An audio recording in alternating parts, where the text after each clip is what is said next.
વચનામૃત ક્રમાંક 11 મુનિ સમાગમ. તેમાં જૈન ધર્મના 6 સિદ્ધાંતો જે ચંદ્રસિંહ રાજા વિચારે છે તે આપણે વાંચી ગયા. હવે 7મો સિદ્ધાંત, નિસ્વાર્થી ગુરુ. નિસ્વાર્થી ગુરુ. ગુરુ કેવા હોવા જોઈએ?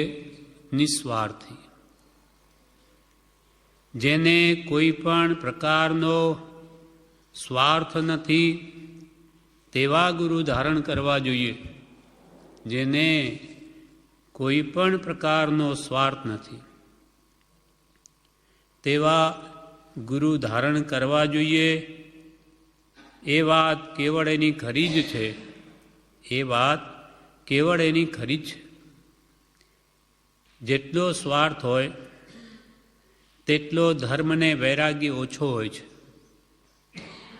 જેટલો સ્વાર્થ હોય તેટલો ધર્મને વૈરાગ્ય ઓછો હોય છે. સઘળા ધર્મમાં ધર્મગુરુઓનો મેં સ્વાર્થ દીઠો, પરંતુ તે એક જૈન સિવાય ઉપાશ્રયમાં આવતી વેળા ચપટી ચોખા કે પસલી જાર લાવવાનો પણ એને બોધ આપ્યો નથી. અને એવી જ રીતે કોઈ પણ પ્રકારનું તેણે સ્વાર્થપણું ચલાવ્યું નથી. ત્યારે એવા ધર્મગુરુઓના આશ્રયથી મુક્તિ શા માટે ન મળે? મળે જ. આ એનો ઉપદેશ પણ મહાશ્રેયસ્કર છે. નાવ પથ્થરને તારે છે તેમ સદ્ગુરુ પોતાના શિષ્યને તારી શકે ઉપદેશીને, તેમાં ખોટું શું? આટલું કૃપાલદેવ આ વિશે લખ્યું કે જેને કોઈ પણ પ્રકારનો સ્વાર્થ નથી. આવા નિસ્વાર્થી ગુરુ જ એ શિષ્યનું કલ્યાણ કરી શકે. અને એવા જ ગુરુ ધારણ કરવા જોઈએ. એ વાત કેવળ કૃપાલદેવની સાવ સાચી વાત છે. કેમ કે જેટલો ગુરુમાં સ્વાર્થ હોય તેટલો એમાં ખરેખર ધર્મ પ્રગટ્યો નથી, કે વૈરાગ્ય પણ એમાં ઓછો હોય. કેમ કે જો નિસ્વાર્થીપણું હોય તો વિરક્ત ભાવ હોય, અથવા વિરક્ત ભાવ હોય તો નિસ્વાર્થીપણું હોય. વૈરાગ્ય જ નથી તો એ સ્વાર્થી છે. એમાં સાચો ધર્મ પ્રગટ્યો જ નથી. જેટલો સ્વાર્થ હોય તેટલો ધર્મને વૈરાગ્ય ઓછો હોય છે. સગળા ધર્મમાં ધર્મગુરુઓનો મેં સ્વાર્થ દીઠો. મેં તો કે અનેક ધર્મ ગ્રહણ કર્યા અને મૂક્યા, પણ સગળા ધર્મ બધામાં મેં ધર્મગુરુઓમાં સ્વાર્થ જ જોયો. પરંતુ એક જૈન સિવાય, એક જૈન સિવાય ઉપાશ્રયમાં આવતી વેળા ચપટી ચોખા કે પસલી જાર લાવવાનો પણ એણે બોધ્યો નથી. એમ એવી રીતે કોઈ પણ પ્રકારનું સ્વાર્થપણું તેણે ચલાવ્યું નથી. બીજા ધર્મોમાં તો ગુરુ પાસે જાય શિષ્ય ત્યારે કંઈ ને કંઈ લઈ જાય દક્ષિણા, કે ભાઈ ગુરુ પાસે જઈએ દક્ષિણા કંઈ આપવી જોઈએ. હવે એ ગુરુઓ એને રોકતા નથી, સ્વીકારી લે છે. જેમ પેલો બાવો બેઠો જપે અને જે આવે તે ખપે. આ સ્વાર્થી ગુરુઓ. જ્યારે પ્રભુશ્રી આગળ જે કંઈ પણ લાવીને મૂકે ત્યારે પ્રભુશ્રી કે પ્રભુ ત્યાં ભંડારમાં નાખી દેજો. એક બાઈએ કંઈ દાગીણા મૂકી દીધા તો કે પ્રભુ બંગડીઓ લઈ લો. તો કે પ્રભુ આ મહિનો અમારે સારા આ ખાતે વાપરવું છે. તો કે આ લઈ લો, તમને જેમ ઠીક લાગે વેચીને જે ખાતા હું આવું આપી દેજો. એટલે અમારે પ્રભુ શું કરવું છે? એમ સાચા આત્મજ્ઞાની પુરુષો એ કોઈ વસ્તુ કોઈની લે નહીં. એને શું કરવું છે? તેમ બ્રહ્મચારી પણ મૈસૂરમાં શ્રવણ બેલગોળ તરફ યાત્રાએ ગયેલા. ત્યાં મુમુક્ષુએ સાલ, ગરમ સાલ એ આપી કે આપ સ્વીકારો. તો એ કે છે સાલ. તો કે ના, આટલી તો લેવી જ પડશે, આમ તેમ ખૂબ આગ્રહ કર્યો તો એ માન્યું જ નહીં. છે વધારે શું કરવું છે. છેવટે ન જ માન્યો, હાથમાં નાખી દીધી, નહીં આપતો આટલું, તોય પાછી આપી કે અમારે શું કરવું છે, ક્યાં સાચવવું. એમ કિંમતી સાલ આપતા છતાં ઉલનની તો પણ નહીં. છે પછી શું કરવું છે. એક તો છે એમ સાચા મહાત્માઓ એ પરિગ્રહને ભેગો જ ન કરે. પહેરવાના 2 કપડાં, ઓઢવાનું એકાદો, પછી જરૂર શું છે એમને. આ સાચા નિસ્વાર્થી ગુરુઓ કે જે કોઈ પણ વસ્તુ ગમે એટલો આગ્રહ હોય તો પણ સ્વીકારે નહીં. એમ ઉપાશ્રયમાં આવતી વેળા ચપટી ચોખા કે પસલી જાર લાવવાનો પણ એને બોધ બોધ્યો નથી, અને એવી જ રીતે કોઈ પણ પ્રકારનું તેણે સ્વાર્થપણું ચલાવ્યું નથી.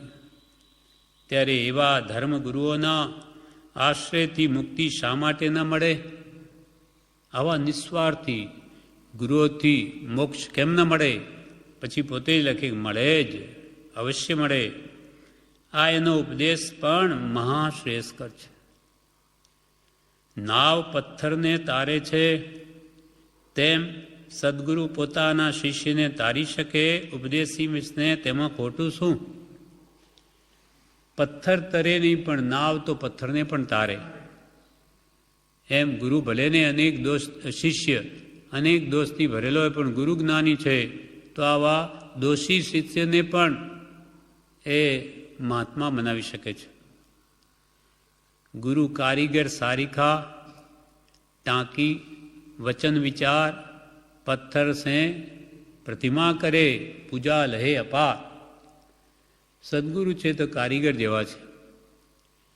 કારીગર જેમ ખડબચડા પથ્થરને પણ ઘડીને સુંદર મૂર્તિ બનાવે કે જેને પછી લોકો ભાવથી પૂજે. એમ શિષ્ય ગમે એટલો દોષી હોય તો એ પણ ગુરુના આશ્રય, એના શરણથી, એની આજ્ઞાથી એ પણ પરમાત્મા બની શકે છે. એમ નિસ્વાર્થી ગુરુ તે પથ્થર જેવા શિષ્યને પણ તારી શકે. નાવ પથ્થરને તારે છે તેમ સદગુરુ પોતાના શિષ્યને તારી શકે. ઉપદેશીને તેમાં ખોટું શું. એટલા માટે જ ગુરુને એટલું બધું મહાત્મ્ય છે કે 686માં પાન ઉપર કૃપાલે લખે છે,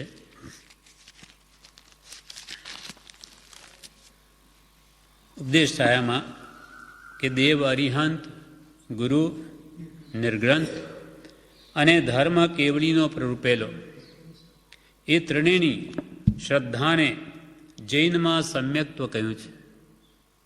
માત્ર ગુરુ અસત હોવાથી દેવ અને ધર્મનું ભાન નહોતું. સદગુરુ મળવાથી તે દેવ અને ધર્મનું ભાન થયું. તેથી સદગુરુ પ્રત્યે આસ્થા એ જ સમ્યક્ત્વ. દેવગુરુ ને ધર્મ એ 3 તત્વની શ્રદ્ધામાં સમ્યક દર્શન રહેલું છે.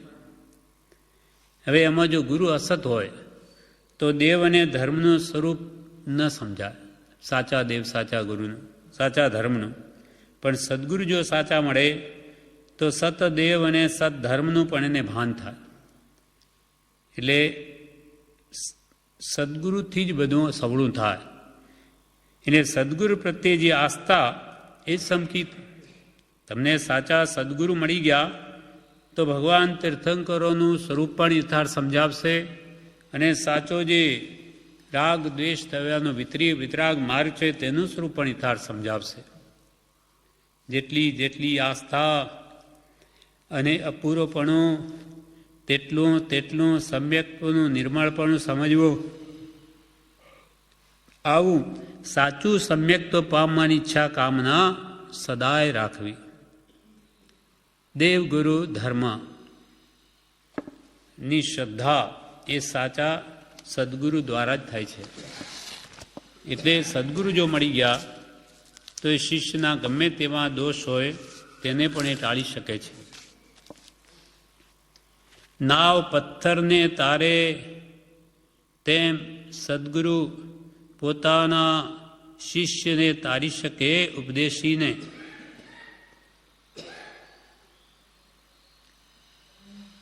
વળી કહે છે 679 પાન ઉપર જણાવે છે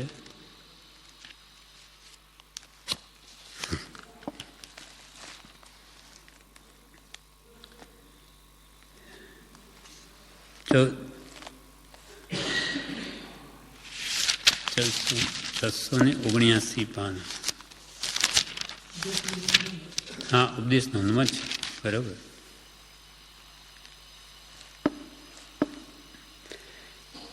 એટલે મોક્ષ માર્ગ ઉપદેશવાનું, તે માર્ગે લઈ જવાનું કાર્ય દેહધારી સાકાર મુક્ત પુરુષ કરી શકે, દેહ રહિત નિરાકાર ન કરી શકે.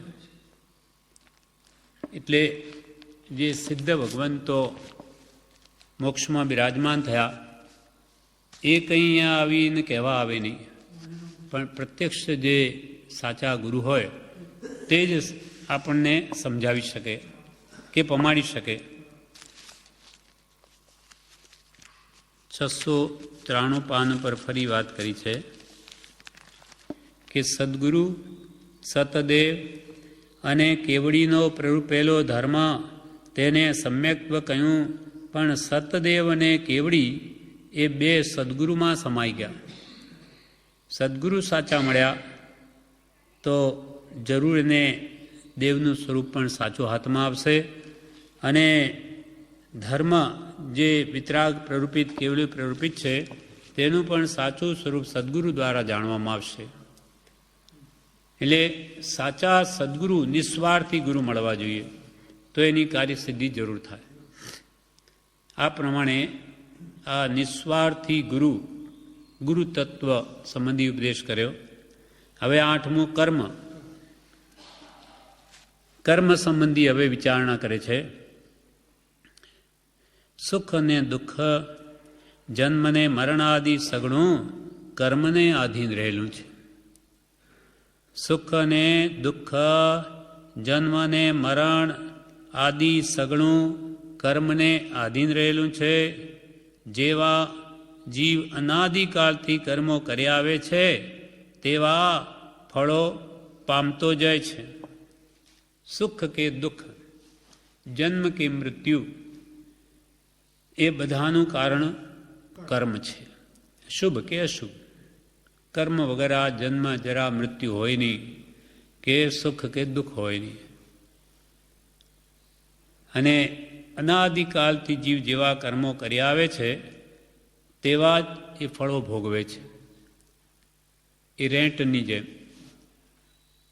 પાણીના રેંટ ફરે, પહેલાં એટલે અંદર જાય, પેલા ડબલા જેવા જે ઘાલેલા હોય એ અંદરથી ભરાઈ આવે પાણી, પાછું ઉપરથી ઠલવાઈ જાય, પાછા અંદર જાય, પાછા ભરાય, એમ ફર્યા જ કરે ચક્કરની જેમ. તેમ આપણો આત્મા જૂના કર્મ ભોગવે, નવા બાંધે, પાછા નવા ઉદયમાં આવે ત્યારે ભોગવે અને ફરી તે વખતે નવા બાંધે. એમ આ ઘટમાળ અનાદિકાલથી ચાલી રહી છે. એટલે કર્મો કોઈ કાળે સર્વથા નાશ જ થતા નથી. એટલે ચતુર્ગતિરૂપ સંસારનો અંત પણ આવતો નથી. આ જીવ અનાદિકાલથી કર્મો કરી આવે છે તેવા ફળો પણ પામતો જાય છે રેંટની જેમ. આ ઉપદેશ પણ અનુપમ જ છે. કેટલા કહે છે કે ભગવાન તે અપરાધની ક્ષમા કરે તો તે થઈ શકે છે. કેટલાક લોકો એમ કે ભગવાન જો ધારે તો અપરાધની ક્ષમા કરી શકે, પરંતુ ના. જેમ કે ઈસુ ખ્રિસ્તના ચર્ચોમાં એવું લખેલું હોય કે મારા શરણે આવ તો હું તારા સર્વ પાપ હરી લઉં. મારા શરણે આવ તો તારા બધા પાપો હરી લો, એમ ક્રિશ્ચન લોકોમાં માન્યતા છે. હવે એવી રીતે જો પાપ કરે કોઈ અને ઈશ્વર એને માફ જ કરી દે તો એ પાપ કરવાનું છોડી દે. જેમ કે ક્રિશ્ચિયાનિટીમાં, ક્રાઇસ્ટમાં આ લોકોમાં એ રવિવારે પ્રાર્થના કરી ચર્ચમાં, એક જ દિવસ રવિવાર, એટલે બધા પાપ ધોવાઈ ગયા. ફરી સોમવારથી ફરી નવું રવિવારે પાપની માફી. પણ અહીંયા કૃપાલદેવ કે એવી રીતે વારંવાર પાપની માફી હોય નહીં. એકવાર કોઈ અપરાધ કરે માફ કરી દે, 2 વાર વારંવાર અપરાધ કર્યા જ કરે ને એની માફી માગે તો એ કોઈ ના આપે. તેમ અહીંયા જ વાત અહીંયા કરે છે. કૃપાલદેવ લખે છે, કેટલાક કહે છે કે ભગવાન તે અપરાધની ક્ષમા કરે તો તે થઈ શકે છે, ભગવાન માફ કરી દે તો એ દોષો માફ થઈ શકે. પરંતુ ના, કૃપાલદેવ કે તેમ ન થઈ શકે. એ એમની ભૂલ છે. એમ માનવું કે અપરાધની ક્ષમા ઈશ્વર આપી દે, એમ માનવું એ મિથ્યા છે, ભૂલ છે એમને. આથી તે પરમાત્મા પણ રાગ દ્વેષવાળો ઠરે છે. અને આથી પાલવે તેમ વર્તમાનનું કાળે કરીને બને છે. એમ એ સગળા દોષનું કારણ પરમેશ્વર બને છે. અગર એવી રીતે ઈશ્વર જો બધા પાપની ક્ષમા જ આપી દેતા હોય તો પછી પરમાત્મા રાગદ્વેષવાળો થયો કે જેણે ઈશ્વર પ્રત્યે પ્રાર્થના કરી, ભક્તિ કરી, દોષોની માફી માગી લીધી, તેને છોડી દીધો, અને ન માફી માગી અને એ ભટકે. એના પ્રત્યે શું ઈશ્વરને દ્વેષભાવ રહ્યો કે એનું કલ્યાણ ન કર્યું? એટલે જો આવી રીતે જે એમની ભક્તિ કરે અને તારે તો પછી ઈશ્વર પણ રાગદ્વેષવાળો ઠર્યો. આથી તે પરમાત્મા પણ રાગદ્વેષવાળો ઠરે છે. અને આથી પાલવે તેમ વર્તવાનું કાળે કરીને બને છે. જેમ પાળવે તેમ વર્તવું. આમાં શું ઈશ્વરને આપણે પ્રાર્થના કરી છે, એ માફ કરી દેશે. એમ કરવાથી પાલવે તેમ વર્તવાનું કાળે કરીને જીવોમાં બને છે. એમ એ સઘળા દોષનું કારણ પરમેશ્વર ઠરે છે. કે ભાઈ અમે તો ઈશ્વર માફ કરવાના છે, પછી શું વાંધો? એવી જો દ્રષ્ટિ કેળવાય તો એ બધા પાપનું કારણ ઈશ્વર જ ઠર્યા. કેમ કે એ તો બધું માફ કરે ત્યારે ફરી પાપો કરીએ. પણ એમ કૃપાલ કે કોઈ કાળે હોય નહીં. પાપ આપણે કરીએ ને ઈશ્વરની માફી જ આપ્યા કરે, એ કોઈ કાળે બને નહીં. એમ એ સઘળા દોષનું કારણ પરમેશ્વર બને છે. ત્યારે આ વાત સત્ય કેમ કહેવાય કે ઈશ્વર પણ આવા દોષો કરાવે, પાપ કરાવે? ત્યારે ઈશ્વર શાનો? આ વાત સત્ય કેમ કહેવાય? જૈનીનો સિદ્ધાંત કર્માનુસાર ફળનો છે, તે જ સત્ય છે. જીન સિદ્ધાંત ભગવાન તીર્થંકરોએ જે અનુભવીને સિદ્ધ કરેલી વાત છે કે કર્માનુસાર જ ફળ મળે છે. કોઈ કોઈને ન દુઃખી કરી શકે અને કોઈ કોઈને ન સુખી કરી શકે. સુખ દુઃખ બધા આપણા પોતાના જ બાંધેલા કર્મોનું ફળ છે. એટલે જૈનીનો સિદ્ધાંત કર્માનુસાર ફળનો જે છે તે જ સત્ય છે. આવો જ મત તેના તીર્થંકરોએ પણ દર્શિત કર્યો છે. તીર્થંકરોએ કર્યો એટલે જ એના અનુયાયીઓ તે પ્રમાણે માને છે. એમણે પોતાની પ્રશંસા ઈચ્છી નથી. તીર્થંકર ભગવંતોએ પોતાની પ્રશંસા ઈચ્છી નથી. અને જો ઈચ્છે તો તે માનવાળા ઠરે. તો પછી આ તીર્થંકરો પણ કશાયવાળા થયા, ક્રોધ માન માયા લોભાદીવાળા થયા. જો પોતાની પ્રશંસા ઈચ્છે તો, અને જો ઈચ્છે તો તે માનવાળા ઠરે. માટે એણે સત્ય પ્રરૂપ્યું છે. કીર્તિને બહાણે ધર્મ વૃદ્ધિ કરી નથી. કંઈ પોતાને મોટાઈ મેળવવા માટે તીર્થંકરોએ ધર્મ બોધ્યો નથી. કીર્તિને બહાણે ધર્મ વૃદ્ધિ કરી નથી.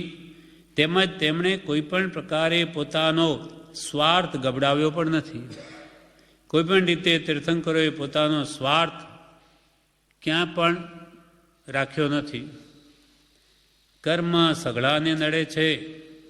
ભગવાન તીર્થંકરો તો એમ કે કર્મ તો બધાને નડે, અમને પણ નડે. કર્મ સઘળાને નડે છે, મને પણ કરેલા કર્મ મુકતા નથી અને તે ભોગવવા પડે છે. ભગવાન તીર્થંકરોએ, જેમ કે મહાવીર ભગવાને, એમણે કહ્યું કે આ કર્મ તો અમને પણ નડે, અમને એના ફળ ભોગવવા પડે. એટલે જ ભગવાનના પગમાં ખીર રંધાઈ, ભગવાનના કાનમાં ખીલા ઠોકાયા અને 6 મહિના સુધી સંગમ દેવતાએ ઉપસર કર્યા. આ બધું ભગવાન પોતે જ કહ્યું છે કે અમને પણ જો આવી રીતે કર્મ નડે છે. એટલે એમને એવો સ્વાર્થ નથી ગભરાયો કે અમે તો ભાઈ ગમે તે, અમને કોઈ કાંઈ નહીં કરી શકે, અમે તો ઈશ્વર કોટીના પુરુષ છીએ, ઈશ્વર છીએ, એમ પોતે આવી કોઈ વાત કરી નથી. કર્મ તો કે ભાઈ બધાને નડે, કર્મ સઘળાને નડે છે, મને પણ કરેલા કર્મ મુકતા નથી અને તે ભોગવા પડે છે. આવા વિમલ વચનો ભગવાન શ્રી વર્ધમાને કહ્યા છે. આવા પવિત્ર વચનો ભગવાન શ્રી વર્ધમાને પણ કહ્યા. વર્ધમાન એટલે મહાવીર સ્વામીએ, એમનું મૂળ નામ વર્ધમાન છે. અને તે વર્ણનને આકારે પાછા દ્રષ્ટાંતથી મજબૂત કર્યા છે. એટલે આ વાત કરીને કે ભાઈ અમારે કેવી રીતે ક્યાં ક્યાં અમારે ઉપસર્ગ થયેલા તે પણ એમને સ્પષ્ટ કરીને કહ્યું છે કે ભાઈ અમારે પગમાં ખીર રંધાઈ, ચૂલા ફૂંકાયા, સંગમે ઉપસર કર્યા કે ખીલા ઠોક્યા, કે કઠપૂતળી વ્યંતરી હતી એનો ઉપસર્ગ થયેલો એક વરી ભગવાન મહાવીરને. એ પણ એમના પૂર્વભાવની વાત ભગવાન મહાવીરે જ કહી, એમના જીવન ચરિત્રમાં છે કે પૂર્વભાવમાં મહાવીર ભગવાનનો જીવ ત્રિપુષ્ટ વાસુદેવ હતો. તે વખતે એમની ઘણી રાણીઓ, એમાં એક રાણી અણમાનીતી હતી. એટલે એ દ્વેષ એમના પ્રત્યે એ જીવને રહી ગયેલો, અણમાનતી રાણીને. તે આ ભાવમાં એ યક્ષ બનેલ છે, કટપૂત નામનો. તેને ભગવાનને જોતાં જ એને પૂર્વનું વેર સ્મરણમાં આવ્યું. એટલે એ રીતે એણે અનેક ઉપસર્ગો કર્યા. ક્યાં?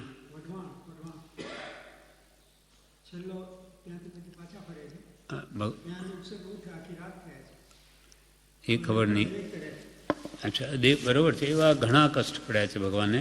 એટલે એક આ પૂર્વનો એમનો પોતાની પત્નીનો જ ઉપસર્ગ છે. એટલે પોતે જ કહે છે કે ભાઈ અમને કર્મ છોડે નહીં, અમે પૂર્વમાં જે દોષો સેવ્યા છે એના ફળ અમને ભોગવવા પડે છે.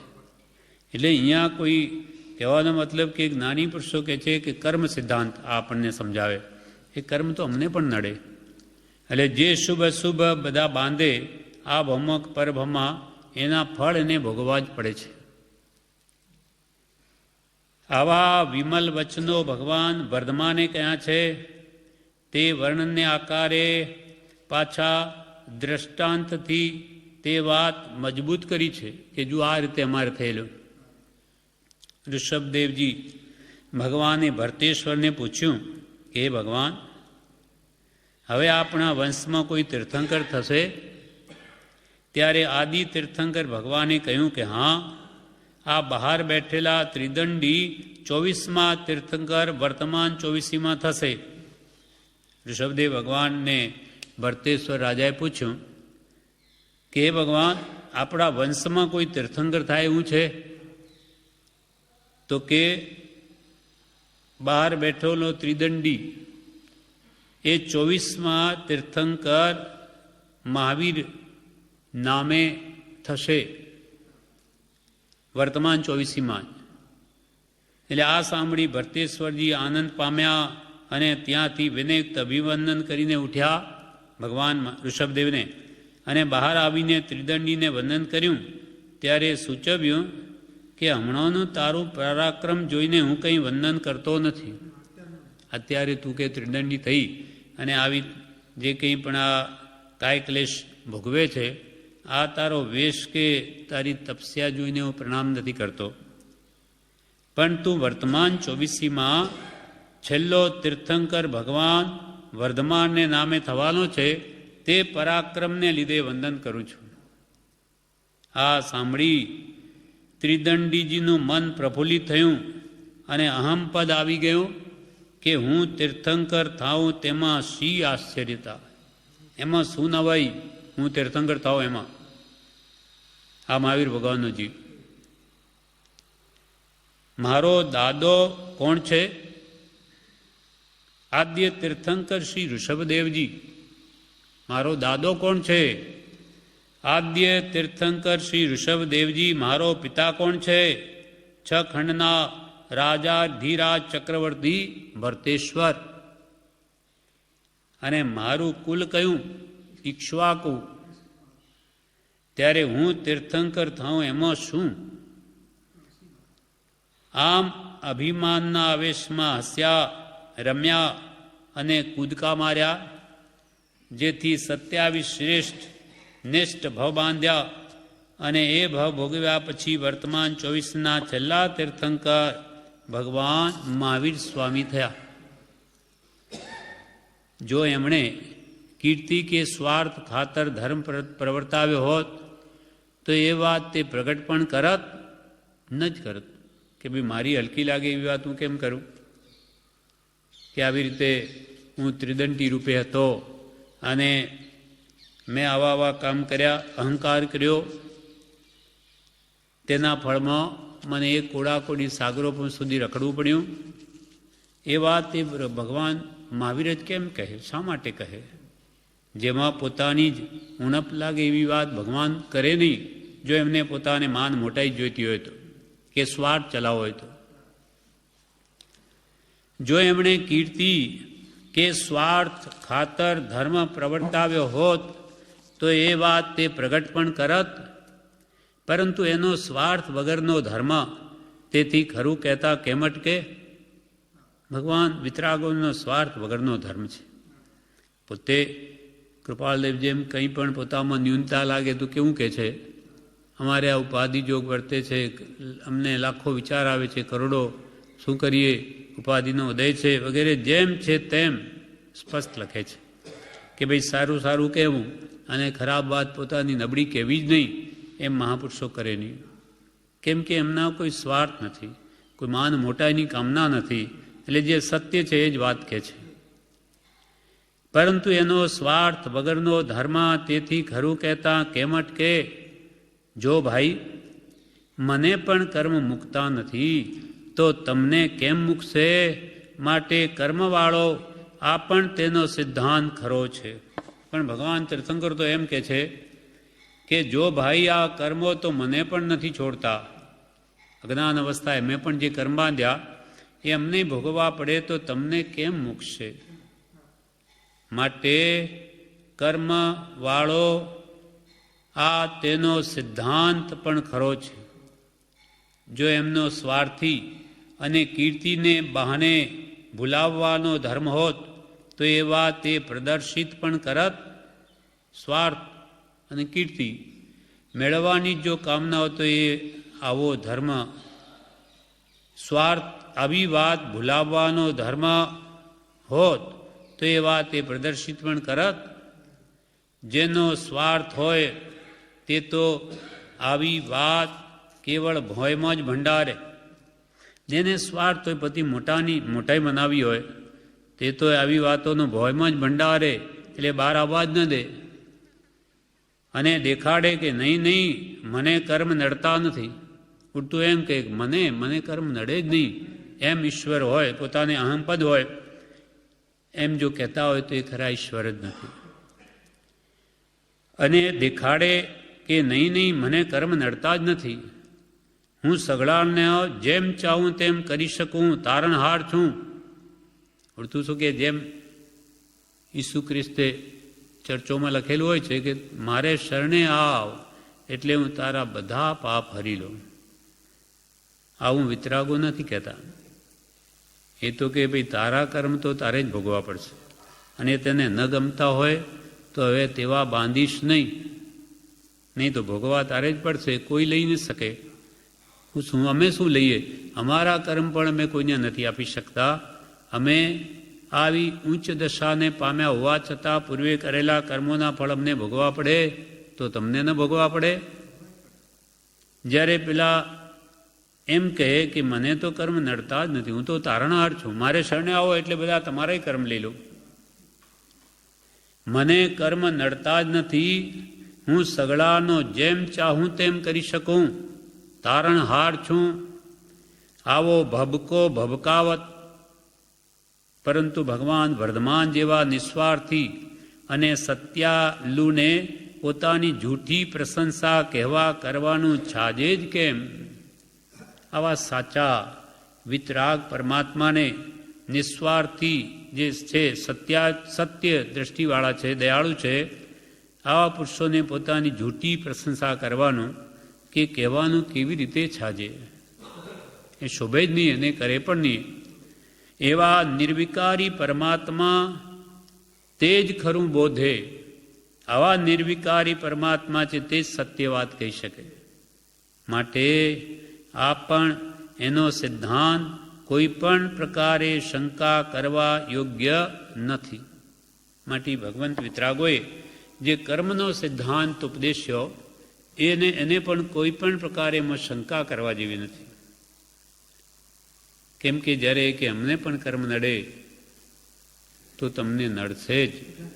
અજ્ઞાન અવસ્થામાં કેવલે જ્ઞાની હોય ને એ પણ વિષમ ભાવ કરે તો એને પણ કર્મદાર.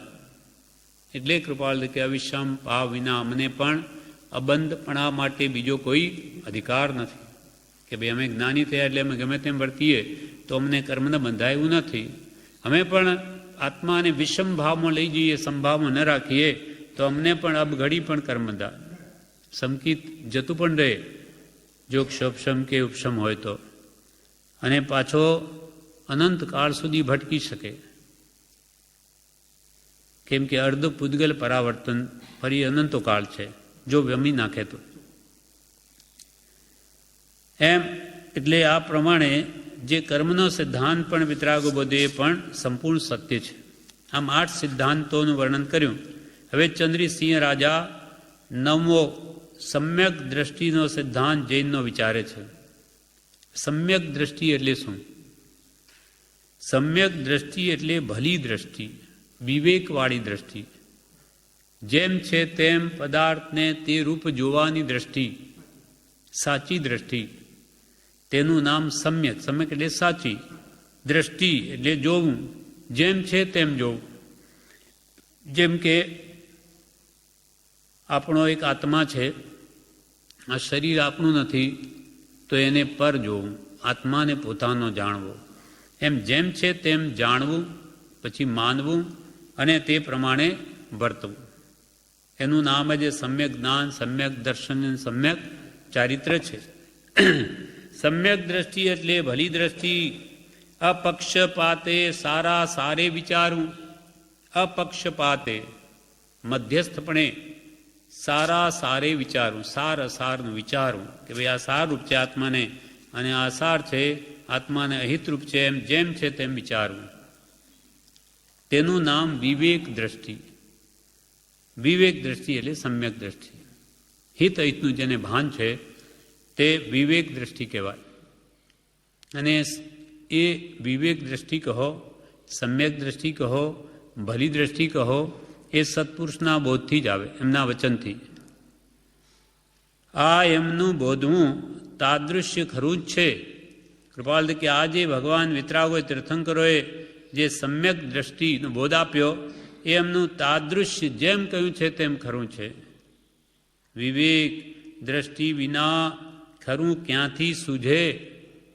જ્યાં સુધી આત્માને હિતરૂપ શું અહિતરૂપ શું એનો ખ્યાલ ના આવે ત્યાં સુધી એને ખરું ક્યાંથી સૂઝે? અને ખરું સૂઝ્યા વિના ખરું ગ્રહણ પણ ક્યાંથી થાય? આત્માને કયું કલ્યાણરૂપ કયું અકલ્યાણરૂપ એ જ્યાં સુધી એને સમજાય જ નહીં તો એ ગ્રહણ કેવી રીતે કરે? જેમ કે આપણને ખબર છે કે ઝેર મારી નાખે તો એ ઝેરને કોઈ ગ્રહણ કરે નહીં. કેમ કે તો મારી નાખે, પણ એ સમજાવવું જોઈએ કે ઝેર એ પ્રાણ હરી લે. એમ આત્માને વિષય કસાય ઝેર સ્વરૂપ છે અને આત્માને કર્મ બંધન કરાવે છે, સંસારમાં રઝળાવે. એ વાત સત્પુરુષના બોધે જેમ જેમ સમજાય છે તેમ તેમ એ ભાવોથી પાછો હટતા એના અંદરની વૃત્તિ તે તરફથી ઓછી થઈ જાય છે. અને ખરું સૂઝ્યા વિના ખરું ગ્રહણ પણ ક્યાંથી થાય? માટે સઘળા પ્રકારે સમ્યક દ્રષ્ટિનો ઉપયોગ કરવો જોઈએ. માટે સઘળા પ્રકારે સમ્યક દ્રષ્ટિનો ઉપયોગ કરવો જોઈએ. આ પણ એનું સૂચન શું ઓછું શ્રેયસ્કર છે? અને આવું જે સૂચન કર્યું આપણને કે દ્રષ્ટિ હંમેશા સમ્યક રાખવી જોઈએ, સવડી, જેમ છે તેમ વસ્તુનું સ્વરૂપ માનવું જોઈએ, જાણવું જોઈએ, પછી માનવું જોઈએ, તે પ્રમાણે વર્તવું જોઈએ. તો એનો કેવો સિદ્ધાંત શ્રેષ્ઠ છે! કેમ કે એથી બધા દુઃખ નાશ પામે. જે પોતાનું નથી એને પોતાનું ચોરી કરીને પણ માનો કોઈ લે તો એ પણ વ્યવહારમાં અપરાધી કહેવાય છે, તેને પણ શિક્ષા થાય છે. એમ જ્યાં જ્યાં આપણે મારાપણું કર્યું છે, જે ખરેખર પોતાનું નથી પણ માની બેઠો, તો એ પણ કર્મથી દંડાય છે અને ચાર ગતિમાં એને પણ દુઃખ ભોગવવા પડે. હવે આ પ્રમાણે ચંદ્રસિંહ રાજાએ આ નવે સિદ્ધાંતો વિચાર્યા. હવે કે છે, અહિંસા સહિત આ નવે સિદ્ધાંત હે પાપી આત્મા, ઘણે સ્થળે જૈન મુનીશ્વરોને ઉપદેશતા તે સાંભળ્યા હતા, પરંતુ તે વખતે તને ક્યાં ભલી દ્રષ્ટિ જ હતી કે જૈન મુનીશ્વરો પાસે તે આવા આ બધા જ નવે સિદ્ધાંત. કયા કયા નવ? તો કે પહેલું અભયદાન, બીજું તપ, ત્રીજું ભાવ, ચોથું બ્રહ્મચર્ય, પાંચમું સંસાર ત્યાગ, છઠ્ઠું સુદેવ ભક્તિ, સાતમું નિસ્વાર્થી ગુરુ, આઠમું કર્મ અને નવમું સમ્યક દ્રષ્ટિ. એ નવે સિદ્ધાંત તે ઘણે સ્થળે હે આત્મા જૈન મુનીશ્વરોને ઉપદેશતા સાંભળ્યા હતા, પરંતુ તે વખતે તને ક્યાં ભલી દ્રષ્ટિ જ હતી. એના નવે સિદ્ધાંતો કેવા નિર્મળ છે! એમાં તલભાર વધારો કે જવ ભાર ઘટાડો નથી, કિંચિત એના ધર્મમાં મીન મેખ નથી. એટલે કોઈ ઘટાડો નથી, વધારો નથી, જેમ છે તેમ છે, કોઈ એમાં આ ખામી નથી. કિંચિત એમાં એના ધર્મમાં મીન મેખ નથી, એમાં જેટલું કહ્યું છે તેટલું ખરું જ છે. મન, વચન અને કાયનું દમન કરી આત્માની શાંતિ છો. મન, વચન અને કાયા, આ ત્રણ યોગ જે વડે કર્મનું આગમન થાય, એને દમન કરીને આત્માની શાંતિ છો. એ જ એનું સ્થળે સ્થળે બોધવું છે. એના પ્રત્યેક સિદ્ધાંતો સૃષ્ટિ નિયમને સ્વાભાવિક રીતે અનુસરતા છે. એના દરેક સિદ્ધાંતો સૃષ્ટિના નિયમોને સહેજ રીતે અનુસરતા છે. એણે શિયળ સમનની જે ઉપદેશ આપ્યો છે તે કેવો અસરબંધ છે! વિતરાગ ભગવાન તીર્થંકરોએ જે શિયળ સમનની જે ઉપદેશ આપ્યો તે કેવો અસરબંધ છે, અસરકારક છે. એક પત્ની વ્રત પુરુષોએ અને એક પતિવ્રત સ્ત્રીઓએ તો સંસાર ન તજી શકાય અને કામ દહન ન થઈ શકે તો પાળવું જ. આમાં ઉભય પક્ષે કેટલું ફળ છે!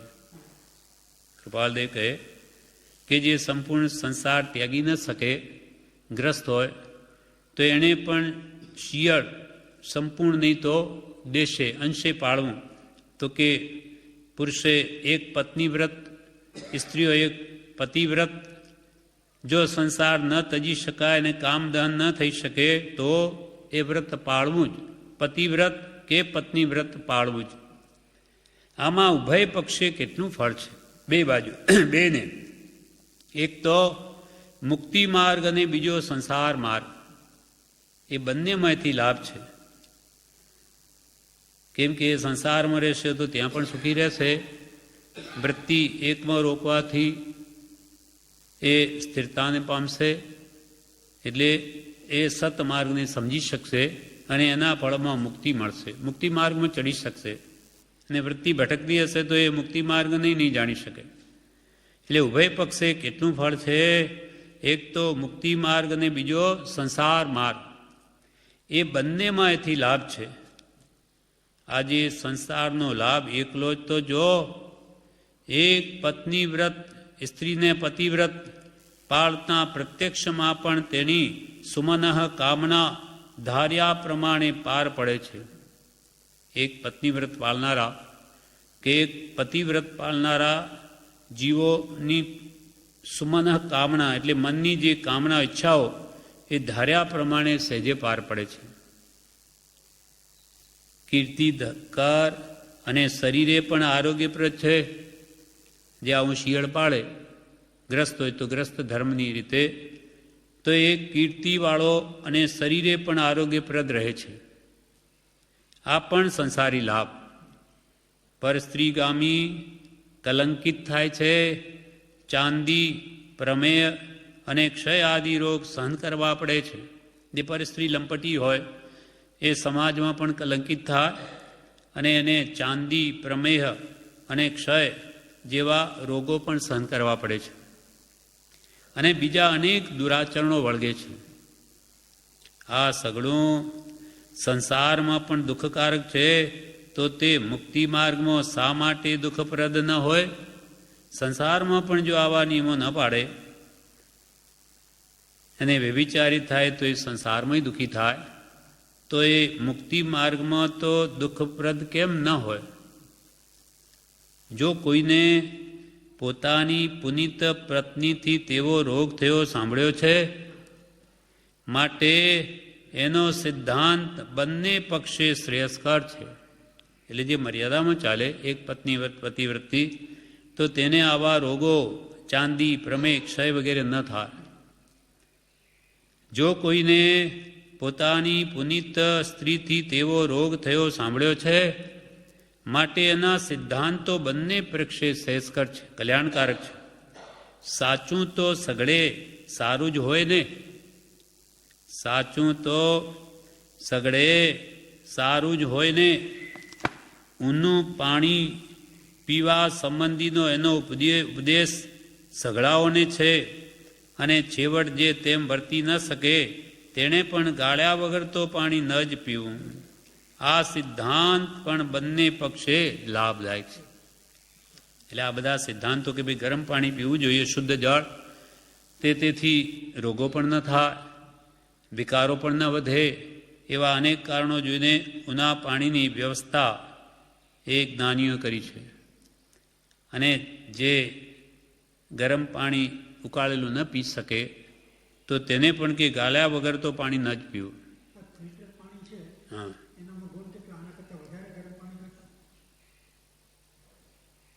ગરમ પાણીમાં તો બધા જ દોષો ક્ષય થઈ જાય છે. હા, આમાં અમુક થતા હશે, ખબર નહીં. આ બધું આધુનિક છે. ભગવાન તીર્થંકરોએ તો અનાદિકાલથી આ પ્રથા છે, પાણીને શુદ્ધ કરીને પીવું. હા હા, એના ક્ષારો બળી જાય અને એમાં એવી કંઈ તત્વો જે આપણા શરીરમાં વિકૃતિ લાવે, વિકાર ઉત્પન્ન કરે, એ નાશ પામે છે.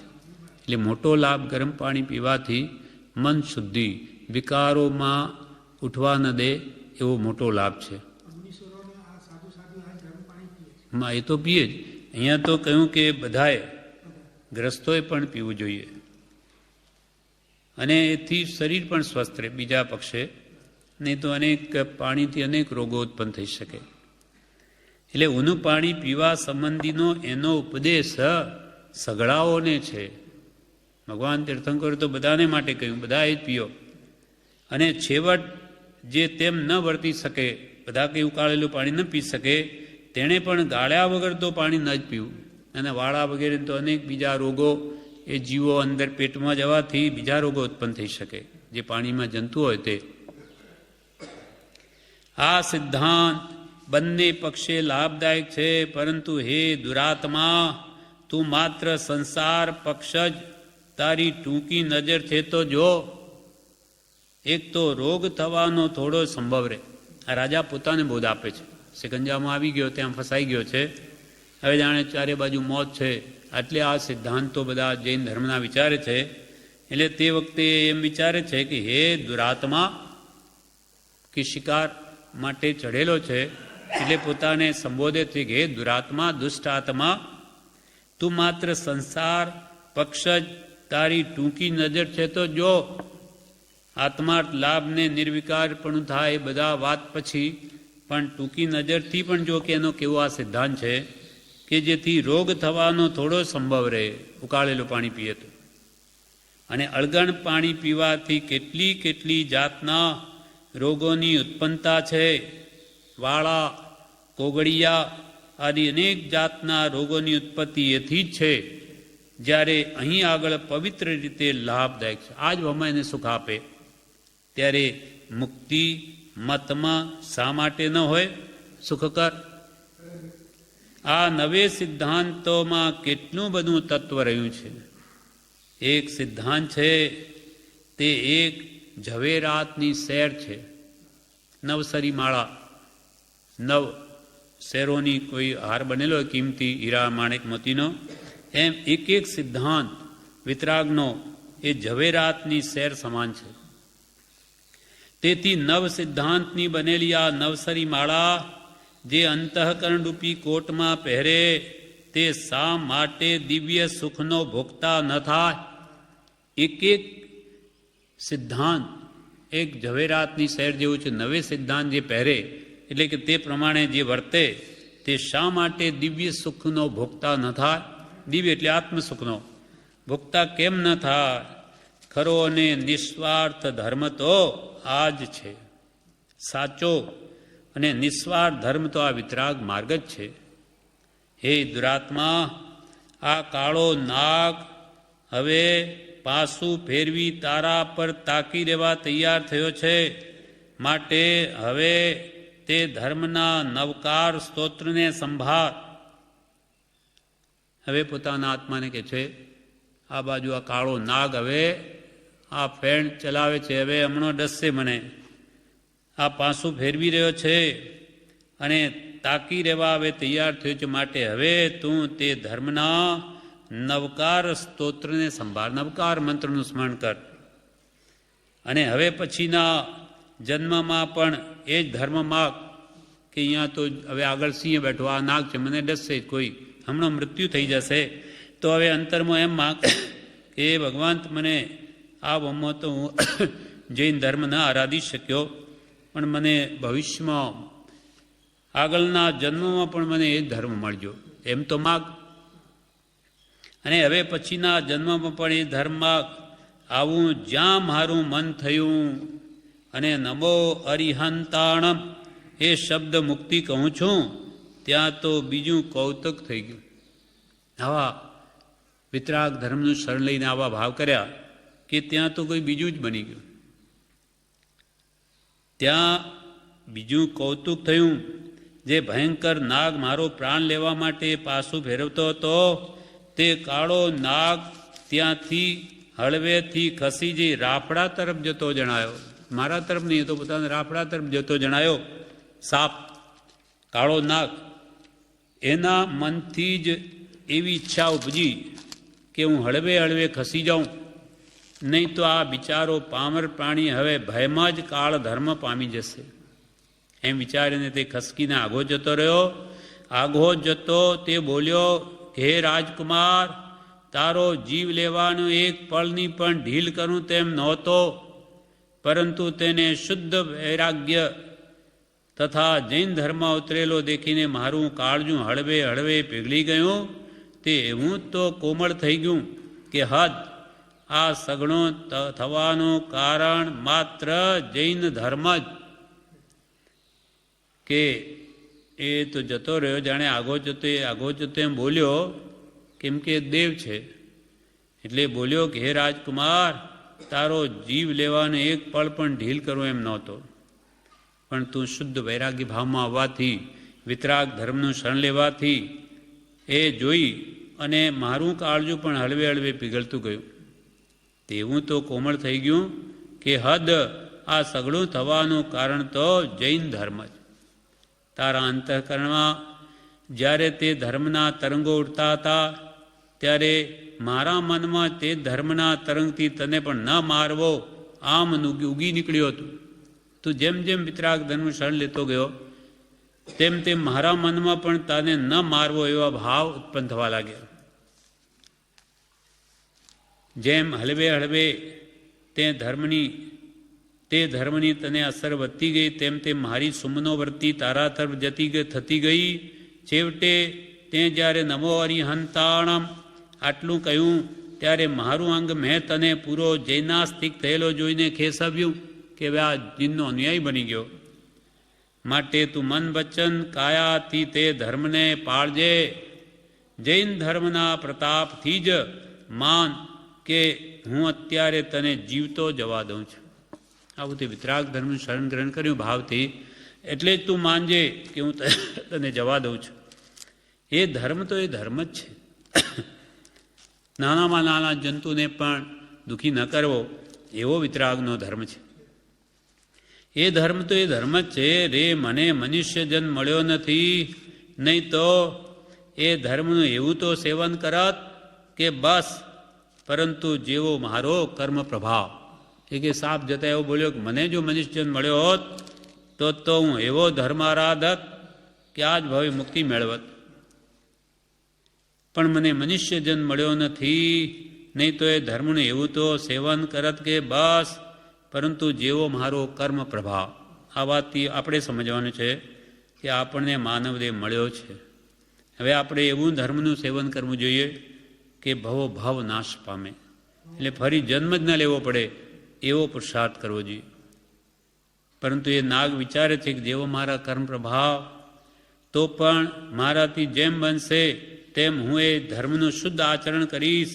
હે રાજકુમાર, હવે તું હેઠો પગ આનંદથી મૂકી તારી તલવાર મ્યાનમાં નાખ. જીન શાસનના શૃંગાર તિલકરૂપ મહામુનીશ્વર અહીં આગળના સામા સુંદર બાગમાં બિરાજે છે. માટે તું ત્યાં જા, તેઓના મુખ કમળનો પવિત્ર ઉપદેશ શ્રવણ કરીને તારો માનવ જન્મ કૃતાર્થ કર. હે માટે તું ત્યાં જા, તેઓના મુખ કમલનો પવિત્ર ઉપદેશ સાંભળી તારો માનવ જન્મ કૃતાર્થ કર. હે મહામુનિરાજ, મણિધરના આવા વચન સાંભળીને હું તો દિંગ થઈ ગયો. શો જૈન ધર્મનો પ્રતાપ! હું મોતના પંજામાંથી છટકી ચૂક્યો ત્યારે હું દિંગ થઈ ગયો તો ખરો, પરંતુ તે આશ્ચર્યતાની સાથે અહો, જીવન દાન આપનાર તો એ જૈન ધર્મ જ છે. આ વખતે મારા આનંદનો કશો પાર રહ્યો નહીં. મારું શરીર જ જાણે આખું હર્ષનું બંધાયું તેવું થઈ ગયું. અને તુરત જ તે દયા લાવનાર નાગદેવને પ્રણામ કરી અને તળવાર મ્યાન કરી બીજે રસ્તે થઈ આપના પવિત્ર દર્શન કરવા માટે આ તરફ વળ્યો. હવે મને તે ધર્મની ખરી સૂક્ષ્મતાનો બોધ કરો. એક નવકાર મંત્રના પ્રતાપથી હું જીવન દાન પામ્યો, તો એ આખો ધર્મ પાળતા શું ન થઈ શકે. આવી ભયંકર મોતની ઘડી સર્જાયેલી શિકંજામાં આવી ગયેલો, તેમાંથી બચાવનાર એક એનો મંત્ર, નવકાર મંત્રના પ્રતાપથી હું જીવનદાન પામ્યો, તો પછી આખો ધર્મ જો હું પાળું તો શું નહીં થઈ શકે. હે ભગવાન, હવે મને તે નવસરી માળાનો અનુપમ ઉપદેશ આપો. જે સિદ્ધાંત મેં ટૂંકામાં વિચાર્યા છે, એટલે હે મુનિ ભગવાન, હવે મને એનો વિસ્તારથી ઉપદેશ આપો. એમ કરીને પછી જે મહાત્માને આ વાત એણે કરી, ત્યાં પછી એ મહાત્મા એમને બધું સમજાવે છે. આમાં એના અપૂર્ણ છે, પણ એક ગાથા છેલ્લી કૃપાલદેવે લખી છે. પામ્યા મોદ મુનિ સુણી મન વિશે વૃત્તાંત રાજા તણો, પાછું નિજ ચરિત્ર તે વર્ણવ્યો ઉત્સાહ રાખી ઘણો. થાશે ત્યાં મન ભૂપને દ્રઢ દયા ને બોધ જારી થશે. ત્રીજો ખંડ ખચિત માન સુખદા આ મોક્ષમાળા વિશે. અપૂર્ણ. પામ્યા મોદ મુનિ સુણી મન વિશે વૃત્તાંત રાજા તણો. રાજાનો આવો વૃત્તાંત સાંભળી અને જે શિકારી છે, વ્યસની સપ્ત વ્યસન ભોગી છે, અને આખું જીવન પલટાઈ જઈ અને આવી રીતે સાચો ધર્મ સ્વીકાર્યો, આવું એનું જીવન સાંભળીને મુનિ મહાત્મા પણ આનંદ પામ્યા, મોદ પામ્યા, પ્રમોદ પામ્યા. પામ્યા મોદ મુનિ સુણી મન વિશે વૃત્તાંત રાજા તણો. પછી મુનિ ભગવંતે પણ પોતાનું ચરિત્ર વર્ણવ્યું. પાછું નિજ ચરિત્ર તે વર્ણવ્યું ઉત્સાહ રાખી ઘણો. મુનિ મહાત્માએ પણ પોતાનું જીવન ચરિત્ર કહ્યું રાજાને. થાશે ત્યાં મન ભૂપને દ્રઢ દયા ને બોધ જારી થશે. ત્રીજો ખંડ ખચિત માન સુખદા આ મોક્ષમાળા વિશે. ત્યાં પછી રાજાને, ભૂપ એટલે રાજાને મન પણ એ દયાભાવ વિશેષ દ્રઢ થયો. જે શિકાર માટે આવેલો હવે દયાથી ભરપૂર થઈ ગયો.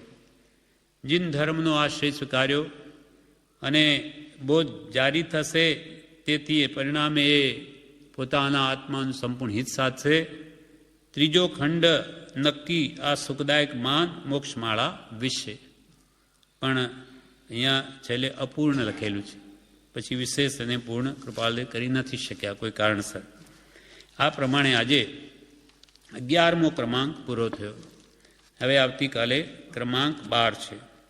સજ્જનતા વિશે બધી વાત છે જે આપણે આવતીકાલે લઈશું.